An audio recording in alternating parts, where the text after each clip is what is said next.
प्रिय भक्तों, जय माता दी। आज हम आप लोगों के साथ माता वैष्णो और भगवान कल्कि के रिश्ते के बारे में चर्चा करेंगे। आप लोग जानते होंगे अथवा ना भी जानते हो तो आज जान लें कि माता वैष्णो और भगवान कल्कि में बड़ा अद्भुत दिव्य रिश्ता है। एक तरह से दोनों एक सिक्के के दो पहलू हैं, एक आत्मा दो शरीर हैं। तो प्रिय भक्तों, हिमालय पर्वत के त्रिकूट पर्वत पर स्थित माता वैष्णो को आज कौन नहीं जानता। सारे भारत में माता के नाम का डंका बज रहा है। दोनों नवरात्र में और साल भर माता के मंदिर में भक्तों का जमावड़ा लगा रहता है। माता वैष्णो की कृपा को, माता वैष्णो के दर्शनों के फल को आज कौन नहीं जानता। तो प्रिय भक्तों, आपको आज हम ये बताना चाहते हैं कि ये माँ वैष्णो भगवान कल्कि की महाशक्ति हैं। उनकी समय आने पे होने वाली धर्म पत्नी है, उनका सर्वस्व है।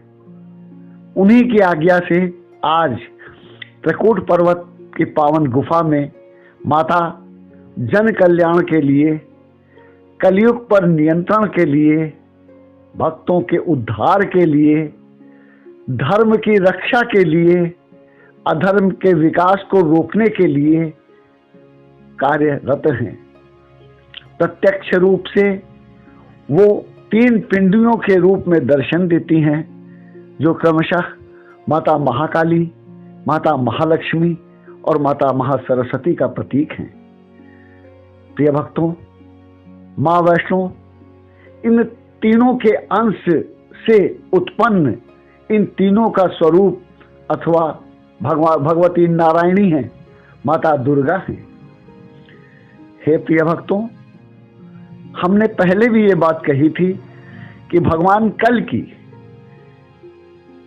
जब प्रकट होते हैं उसका समय कलयुग के अंत में आता है, किंतु भगवान कल्कि कलयुग के भगवान हैं, कलयुग के सर्वस्व हैं। कलि से सारे संसार की रक्षा करते हैं, अधर्म से सबको बचाते हैं। और जब अधर्म बहुत बढ़ जाता है, कल्कि का वर्चस्व बहुत बढ़ जाता है, तब साक्षात रूप में प्रकट होते हैं, सबके सामने आते हैं। अन्यथा वर्तमान तो वो हमेशा हमेशा रहते हैं, किस युग में कब नहीं रहते, किंतु प्रत्यक्ष प्रकट कलयुग में होते हैं। हे भक्तों, उन्हीं के कार्य को अर्थात कलयुग में कलयुग के नियंत्रण के कार्य को जो दिव्य शक्तियां हैं वो उन्हीं की हैं, जो कलि के प्रभाव को, अधर्म के प्रभाव को सतत रोकने का काम करती रहती हैं। उनमें कौन कौन हैं मैं आपको बता रहा हूं। सबसे प्रमुख रूप से तो माता वैष्णो है, जो त्रिकूट पर्वत पर रहते हुए तपस्या में लीन है। इस तप के द्वारा वो संसार का संतुलन बनाए रखती हैं। नंबर 2, भक्तों में धर्म के प्रति उत्साह, आशा जागृत रखती हैं, उसको बनाए रखती हैं। इसी तरह अशुभ का नाश करती रहती हैं। माता वैष्णो के साथ ही माता वैष्णो के पास और उनसे अलग